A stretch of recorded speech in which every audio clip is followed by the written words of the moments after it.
This is Garis, Masculist, MGTOW flyers. That is 2 3-page essays on the themes of masculism and MGTOW, written by and read aloud by Prof. Dr. Hugo de Garis.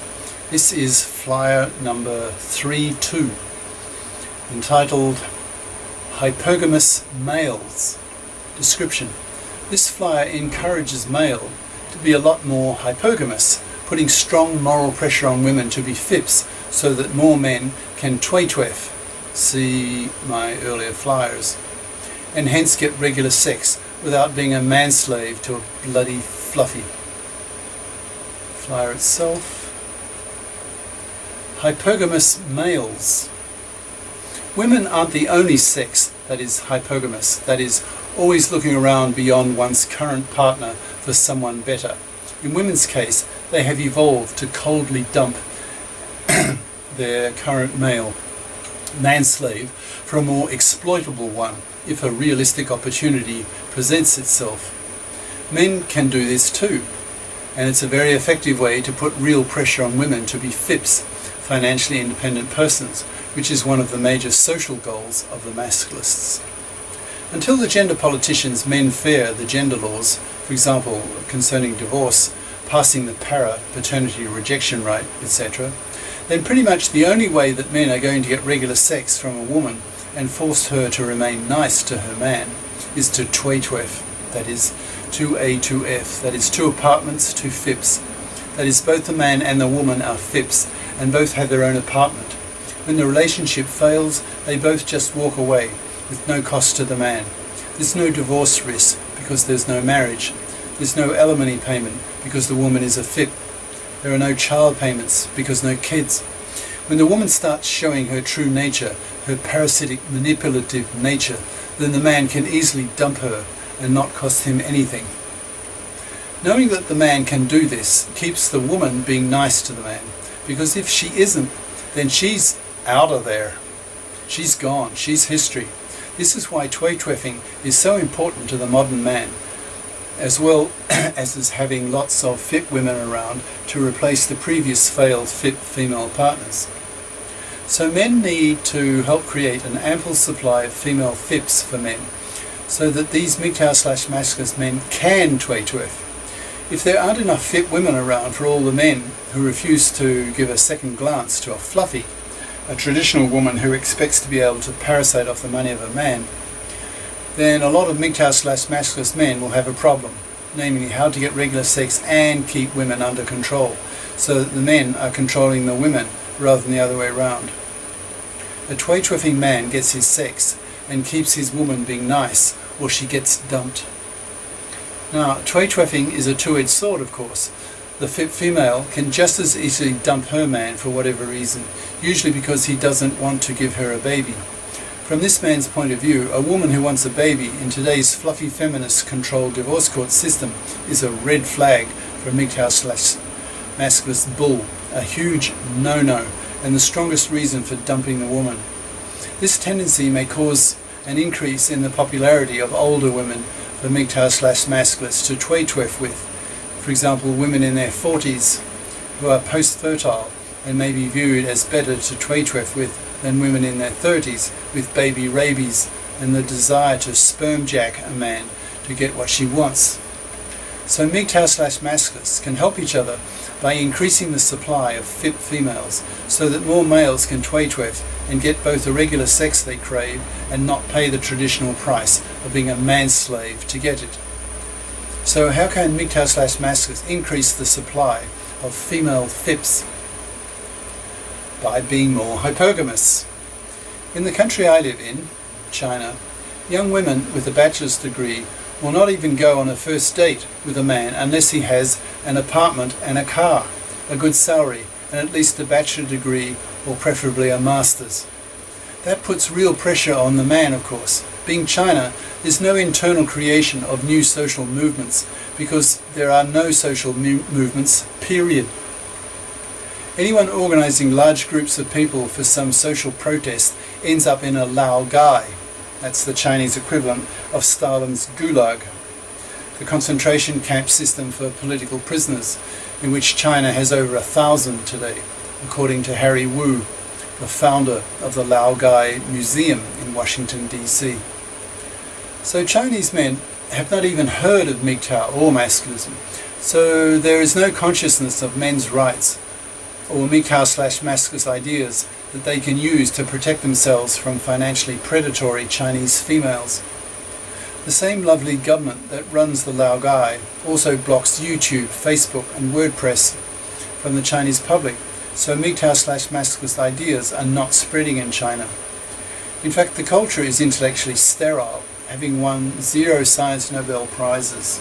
Well, one recently and to a woman, and I suspect probably more for PC reasons than true merit, and has no world-class sages or intellectuals pushing their new ideas onto the world stage. That just doesn't happen in China, and won't even start until the Chinese get freedom of speech, and that won't be for another 5 to 10 years probably. So Chinese men desperately need MGTOW/masculism, but they have no way of getting it unless they use a VPN, virtual private network, which tens of millions do, maybe more. So putting male hypergamous pressure on women will have to be pioneered in Western countries, because it's just not going to happen in China. So how can Western men become more hypergamous? I'll give my own case as a concrete example. My second wife, who was a decade older than I was, died in 2000 from having smoked too much in her 20s. In 2001, I started a job as a prof in the US and started electronic dating. I quickly learned that dating bachelor-level women was a complete waste of time. So in the pre-selection process, I raised my standards and only dated women with a master's degree or above. I dated 3 PhD women. There weren't many to be selected from at that level, so I had to be content with master's level for the most part. Ironically, 2 of those 3 were obese. One of them, joke of jokes, was a professor of health who had diabetes due to her obesity. Those 2 didn't last long, needless to say. The third one was much nicer, and if I had not moved to China, probably more out of a sense of adventure than anything, I could have had a good relationship with her. She was truly FIP and quite compatible in many respects. I went through 8 women, I think, during my 5 years in the US. All had at least a master's degree and had their own house, own car, own career, own good salary. Otherwise, I would not have dated them. Thus, I was being very selective in whom I went out with and gave my penis to, which, by the way, they were all very quick to want from me, having not sexed most of them for over a year, or at least that is what they told me. Now, imagine that millions of men really latch on to the idea of twaytwefing as a modern new male lifestyle, and learn that it is critical that they find a fit female to twaytwef with. So they learn to prefer fit females. It's not enough for them to be attracted to a pretty face with curvy boobs and round fuckable hips. She must definitely also be fit. So these millions of men learn to check out the women in terms of their earning capacity. That is, they become hypergamous as males. They give women a taste of their own hypergamous medicine. So imagine a conversation between a young man who plans to twaytwef and a young attractive woman who the man soon learns is a bit of a fluffie. Watch the sparks fly. W, meaning woman. Opening remark. So what do you do? M. I'm an architect. What do you do? W, woman. I work in a shipping firm. M. What as?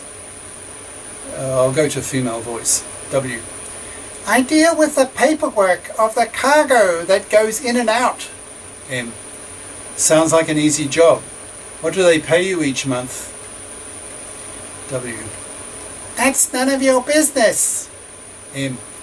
Oh, but it is. I'm looking to twaytwef, so I want a woman who can match me salary-wise, so it's very much my business to know how much a potential girlfriend earns.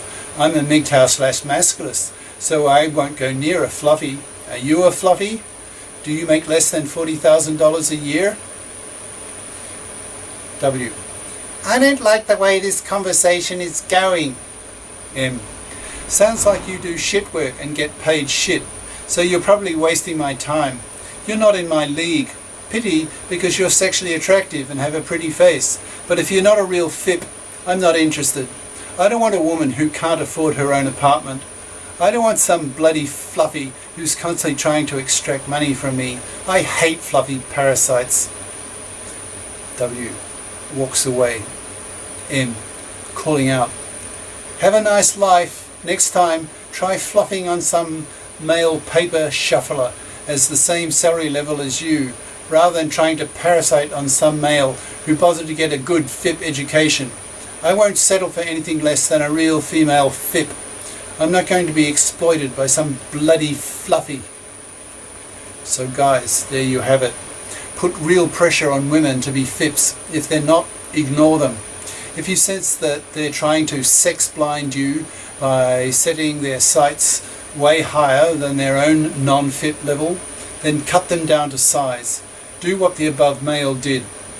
Put moral pressure on women to be FIPs. Be hypergamous men and help increase the number of FIP women so that more men can twaytwef and get regular sex without being a manslave. Cheers. Prof. Dr. Hugo de Garis.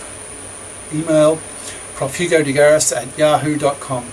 Website profhugodegaris.wordpress.com. YouTube channel name De Garis, Masculist, MGTOW, Flyers. Ciao.